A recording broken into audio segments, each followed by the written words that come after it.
Hello વિદ્યાર્થી મિત્રો, આજે આપણે વાત કરવાના છે ભારત વિજ્ઞાન એન્ડ ટેકનોલોજી અને વારસાની વાત કરવાની છે। 5મું ચેપ્ટર છે, ધોરણ 10નું ચેપ્ટર છે। આ ચેપ્ટર બહુ ઇમ્પોર્ટન્ટ છે બોર્ડ માટે। તો તમે જુઓ તો આમાંથી 4 માર્ક્સનો પ્રશ્ન ફરજિયાત છે અને MCQ આવે તે અલગ, અને સાથે તમને 2-4 માર્ક્સના પ્રશ્ન પણ આમાં એટેન્ડ કરી શકો એટલી કેપેસિટીવાળું આ ચેપ્ટર છે। આ ચેપ્ટરને સંપૂર્ણ સમજીશું, સ્વાધ્યાયનું પણ થોડુંક સોલ્યુશન કરીશું આપણે। વિડીયોને છેલ્લે સુધી જોજો કે જેથી તમે આમાં મેક્સિમમ માર્ક્સ મેળવી શકો। મહત્ત્વની વસ્તુઓની વાત કરવાના છે તો અહીં જોઈએ આપણે। પહેલું અહીંથી તમારે 1 માર્ક્સમાં સવાલમાં મસ્ત રીતે પૂછાય છે, વિજ્ઞાન અને ટેકનોલોજી એટલે શું? વિજ્ઞાન એટલે વ્યવસ્થિત જ્ઞાન, ટેકનોલોજી એટલે વિજ્ઞાનની વ્યવહારિક ઉપયોગિતા। આપણે જે વિજ્ઞાનનો વ્યવહારિક ઉપયોગ કરીએ છીએ તેને જ વિજ્ઞાન એન્ડ ટેકનોલોજી કહેવામાં આવે છે। પ્રાચીન ભારતમાં તમે જુઓ તો વિજ્ઞાન ક્ષેત્રને વારસો આપણને બહુ પહેલેથી મળેલો છે। આ વારસો આપનાર વ્યક્તિઓ ઘણા બધા છે, પણ કયા કયા વારસામાં મળેલું છે તો ધાતુ વિદ્યા, રસાયણ વિદ્યા, વૈદિક વિદ્યા, શૈલ્ય ચિકિત્સા, ગણિતશાસ્ત્ર, ખગોળશાસ્ત્ર, જ્યોતિષશાસ્ત્ર, વાસ્તુશાસ્ત્ર, ભૌતિકશાસ્ત્ર જેવા વૈજ્ઞાનિક અને ક્ષેત્રોમાં આપણા ઋષિમુનિઓએ મહત્ત્વનો ફાળો આપ્યો છે। એ જ આપણી ભારતે માત્ર સાહિત્ય, કલા, ધર્મ, શિક્ષણ, તત્વચિંતન જેવા ક્ષેત્રોમાં જ ફાળો નથી આપ્યો, પરંતુ વિજ્ઞાન અને ટેકનોલોજીમાં પણ ફાળો આપ્યો છે। તો એના વિશેની આપણે વાત કરીએ તો સૌથી પહેલાં આપણે વિદ્યા ભણવાના છે ધાતુ વિદ્યા। પ્રાચીન કાળથી જ ભારતના લોકો ધાતુ વિદ્યા પોતાના વ્યવહારિક જીવનમાં ઉપયોગ કરે છે। પ્રાચીન ભારતમાં ધાતુ વિદ્યા અદ્વિતીય સિદ્ધિ હાંસલ કરી છે। એના ઉદાહરણ તરીકે તમે જુઓ તો સિંધુકાલીન સંસ્કૃતિમાંથી મળી આવેલું ધાતુની નર્તકીની પ્રતિમા અને તક્ષશિલામાં પ્રાપ્ત થયેલી કુષણ રાજવીના સમયમાં ભગવાન બુદ્ધની પ્રતિમા અને ચોલ રાજવીના સમયમાં તૈયાર થયેલા ધાતુ શિલ્પ અને ચેન્નઈના સંગ્રહાલયમાં સચવાયેલું આંતરરાષ્ટ્રીય ખ્યાતિ ધરાવતું નૃત્ય કલાનું ઉત્કૃષ્ટ નમૂનાઓ, મહાદેવ, નટરાજનું શિલ્પ તથા ધનુર્ધારી શ્રી રામનું શિલ્પ, દેવી દેવતાઓ, પશુ પક્ષી, સોપારી કાપવાની સૂડી, આ બધી ધાતુ શિલાની બનવાનો પરંપરા છે જે 10મી સદીથી લઈને 11મી સદીમાં વિકાસ પામી છે। એટલે અહીંયા તમારે યાદ રાખવાવાળી જેવું શું છે? ભગવાન બુદ્ધની પ્રતિમા યાદ રાખવા જેવું છે, નટરાજનું શિલ્પ જે આંતરરાષ્ટ્રીય ખ્યાતિ પામેલું છે, આ એક્ઝામમાં પૂછે છે। ચલો, રસાયણ વિજ્ઞાન। રસાયણશાસ્ત્ર એ પ્રયોગાત્મક શાસ્ત્ર છે, અહીંયા ખાલી જગ્યા છે। રસાયણશાસ્ત્ર એક પ્રયોગાત્મક વિજ્ઞાન છે।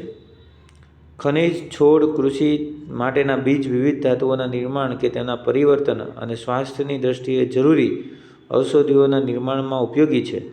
રસાયણશાસ્ત્રીઓમાં નાલંદા વિદ્યાપીઠના બૌદ્ધ આચાર્ય કોણ? નાગાર્જુન ભારતને રસાયણશાસ્ત્રમાં આચાર્ય બનવામાં આવે છે અને તેમને રસ રત્નાકર અને આરોગ્ય મંત્રી નામના ગ્રંથો લખેલા છે। તો અહીંયા પૂછે છે કે બૌદ્ધ ધર્મના કયા આચાર્ય છે કે જેને રસાયણશાસ્ત્રમાં બહુ મોટું સિદ્ધિ મેળવેલી છે? તો તે છે નાગાર્જુન, રસ રત્નાકર અને આરોગ્ય મંત્રી। એમને બહુ બધી ઔષધોમાંથી વસ્તુ બનાવી છે, એમાં મહત્ત્વની છે પારાની ભસ્મમાંથી ઔષધો તૈયાર કરેલી છે। આ ઉપરાંત એમને રસાયણ વિજ્ઞાનનો ઉપયોગ કરીને 10 પ્રકારના વિષ અને સાર અને ધાતુની ભસ્મનું વર્ણન પણ કરેલું છે। રસાયણ વિજ્ઞાનનો જો સૌથી ઉત્તમ નમૂનો હોય તો ભગવાન બુદ્ધની મૂર્તિ, જે 7.5 ફૂટ ઊંચી છે ને 1 ટન વજન ધરાવતી જે મૂર્તિ છે, એ તામ્રની મૂર્તિ ક્યાં છે? સુલતાનગંજમાંથી મળી આવે છે, બિહારમાંથી। બીજી 18 ફૂટ ઊંચી ભગવાન બુદ્ધની પ્રતિમા છે તે નાલંદામાંથી મળી આવે છે। આ ઉપકરણ ચંદ્રગુપ્ત બીજો વિક્રમાદિત્ય જેને આપણે કહીએ છીએ તેને લોહ સ્તંભ બનાવેલો છે, જે 7 ટન વજન અને 24 ફૂટ ઊંચો છે। જે ટાઢ, તડકો બધું જ લાગેલું છે ને તો પણ એને કાંટ લાગ્યું નથી। તે એક ઉત્તમ નમૂનો છે રસાયણ વિજ્ઞાનનો। એવી જ રીતે વૈદિક વિદ્યા, શલ્ય ચિકિત્સા, આ પણ 4 માર્ક્સનો સવાલ છે। વૈદિક અને શલ્ય ચિકિત્સામાં ભારત પહેલેથી અભૂતપૂર્વ સિદ્ધિ પ્રાપ્ત કરેલી હોય છે। આમાં વેદશાસ્ત્રના મહાન પ્રણેતા જો કોઈ હોય ને તો મહર્ષિ ચરક, મહર્ષિ સુશ્રુત અને વાગ્ભટ છે। મહર્ષિ ચરકે ચરક સંહિતા, જેને 2000 જેટલા વનસ્પતિની ઔષધિઓનું વર્ણન કર્યું છે। આયુર્વેદનો ડૉક્ટર બનવું હોય તો ચરક સંહિતા વાંચવી પડે। મહર્ષિ સુશ્રુત, જેને સુશ્રુત સંહિતા લખી છે, જેમાં શલ્ય ચિકિત્સા વાતકાપ કરતા એટલે મીન્સ સર્જરી કરતા શીખવાડેલું છે. એવા ધારદાર સાધનોનો ઉલ્લેખ કર્યો છે કે માથાના વાળને ઊભો 2 ભાગમાં ચીરી શકાય એવી વાતો કરેલી છે. વાઘભટ્ટે વાઘભટ્ટ સંહિતા લખેલી છે. આ 3 ગ્રંથોનો અભ્યાસ કરો ત્યારે તમે વૈદ્યને શીખી શકો છો. પ્રાચીન ભારતમાં હિન્દુઓના ઔષધશાસ્ત્રમાં ખનિજ, વનસ્પતિ, પ્રાણીઓ અને ઔષધિઓનો વિશાળ સંગ્રહ સમાયેલો છે. દવા બનવાની ઝીણવટભરી વિધિઓ સાથે દવાનું વર્ગીકરણ કરવામાં આવ્યું છે. વાટકાપ કરવા માટે પ્યાલા આકારનો પાટો બાંધી લોહીનું પરિભ્રમણ અટકાવતા પહેલાં. આ ઉપરાંત પેઢું, મૂત્રાશય, સારણગાંઠ, મોતિયો, પથરી, હરસ, ભાંગેલા હાડક્યાં બેસાડવા, શરીરમાં ઘૂસી ગયેલા પદાર્થો બહાર કાઢવાની તમામ બાબતોમાં ભારતની નિપુણતા હતી. આ ઉપરાંત આપણે એ વખતે કાન અને નાકની સારવાર અને પ્લાસ્ટિક સર્જરી પણ કરી છે. મૃત શરીરનું વાટકામ માટે મીણના પૂતળા બનાવે અને વિદ્યાર્થીઓને બધી વસ્તુ શીખવે. પ્રસ્તુતિ વખતના જોખમને ઓપરેશન કરતા અને સ્ત્રી અને બાળ રોગોના પણ નિષ્ણાતો એ વખતે હતા. તમે વિચાર કરો કે એ વખતે પણ પ્લાસ્ટિક સર્જરી થતી હતી. આ ઉપરાંત પ્રાણીઓના પણ નિદાન માટે બધા વિવિધ પ્રકારની વસ્તુઓ બનેલી હતી. જેવી રીતે તમે જુઓ તો અશ્વ અને હાથી માટે. અશ્વ માટે લખાયેલું જે છે ચાલીહોત્રો દ્વારા અશ્વશાસ્ત્ર, અને હસ્તી માટે એટલે હાથી માટે લખાયેલું છે હસ્તી આયુર્વેદ, અને વાઘભટ્ટ દ્વારા લખાયેલું છે અષ્ટાંગ હૃદય નામનો ગ્રંથ લખેલો છે. આ પ્રાણીઓ માટે એટલે પ્રાણીઓ પ્રેમી પણ હતા આપણે. ગણિતશાસ્ત્ર મોસ્ટ ઇમ્પોર્ટન્ટ વસ્તુ છે બોર્ડના વિદ્યાર્થીઓ માટે. જે ગણિતની આખી દુનિયાનો વ્યવહાર ચાલે છે તે ગણિતશાસ્ત્ર ક્ષેત્રે અગત્યની શોધ ભારતમાં થયેલી ગણવામાં આવે છે. ભારતે દુનિયામાં શૂન્યની શોધ, દશાંશ પદ્ધતિ, બીજગણિત, બોધાયનનો પ્રમેય, રેખાગણિત અને વૈદિક ગણિતની જેવી શોધો કરેલી છે. આમાં શૂન્યની શોધ કરનાર કોણ છે? આર્યભટ્ટ. અને શૂન્યની પાછળ 53 મીંડા લાગે ત્યાં સુધી શું કહેવાય એવું ગોતનાર વ્યક્તિ કોણ છે? ગૃહસ્થમંત છે. શૂન્ય મૂકવાની બનતી સંખ્યાઓનું નામ નિર્ધારિત કરેલું છે.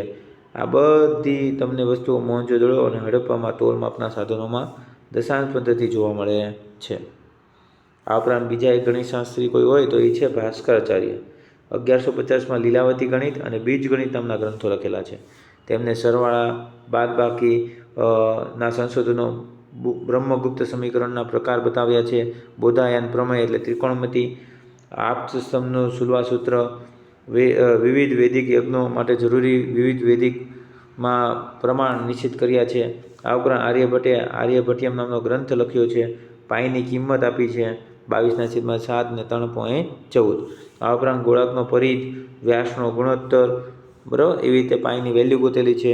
ભાગાકારની પદ્ધતિ, ગુણાકાર, સરવાળા, બાદબાકી, વર્ગમૂળ, ઘનમૂળ આદિ અષ્ટાંગ પદ્ધતિઓની જાણકારી આર્યભટ્ટે તેમના ગ્રંથમાં આપી છે. એટલા માટે જ એને ગણિતશાસ્ત્રના પિતા તરીકે ઓળખાય છે. અને તેમને 10 ગીતિકા અને આર્યભટ્ટિયમ નામના ગ્રંથો લખેલા છે. અને આર્ય સિદ્ધાંત જ્યોતિષશાસ્ત્રના મૂળ સિદ્ધાંતના સંક્ષેપમાં વર્ણન આપેલું છે. એટલે આવા ગ્રંથો લખનાર વ્યક્તિઓ આપણા ભારત દેશમાં થઈ ગયેલા છે. આ ઉપરાંત ગણિતમાં જો કોઈનું યોગદાન હોય ને તો એ છે બોધાયાન, આપસ્તંભ, કાત્યાયન, ભાસ્કરાચાર્ય, બ્રહ્મગુપ્ત. એ લોકોએ પણ આમાં બહુ મહત્ત્વનું યોગદાન આપેલું છે. નાના સવાલો MCQમાં જો પૂછાતું હોય તો આ પ્રજનન શાસ્ત્ર બહુ પૂછાય છે. પ્રજનન શાસ્ત્ર કોને આપેલું છે? તો બ્રાહ્મવ્ય પંચાલ. ચિકિત્સા શાસ્ત્ર તો ચક્રપાણીની. કામસૂત્ર તો વાત્સ્યાયન.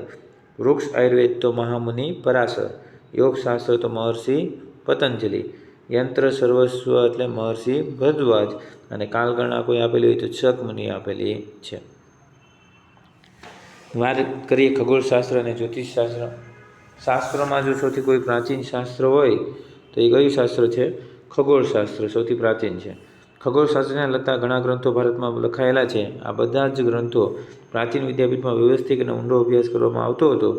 ગ્રહ અને તેમની ગતિ, નક્ષત્ર અને આકાશી પદાર્થો વગેરે ઉપયોગથી ગણતરી કરીએ તો ખગોળ અને જ્યોતિષશાસ્ત્રમાં સારો વિકાસ થયો છે.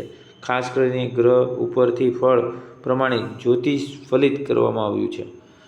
જેના નામ પરથી ભારતમાં પ્રથમ ઉપગ્રહનું નામ આર્યભટ્ટ રાખવામાં આવ્યું છે. આર્યભટ્ટને ખગોળ વિજ્ઞાનમાં મહત્ત્વનું યોગદાન આપેલું છે. ચંદ્રગ્રહણનું સાચું કારણ પૃથ્વીનો પડછાયો છે તે સાબિત કોને કર્યું છે? તેમને. અજરભર નામના સંબોધન થતું આર્યભટ્ટનું. અને બ્રહ્મગુપ્તે બ્રહ્મ સિદ્ધાંત ગ્રંથમાં ગુરુત્વાકર્ષણના નિયમોનો ઉલ્લેખ કરેલો છે.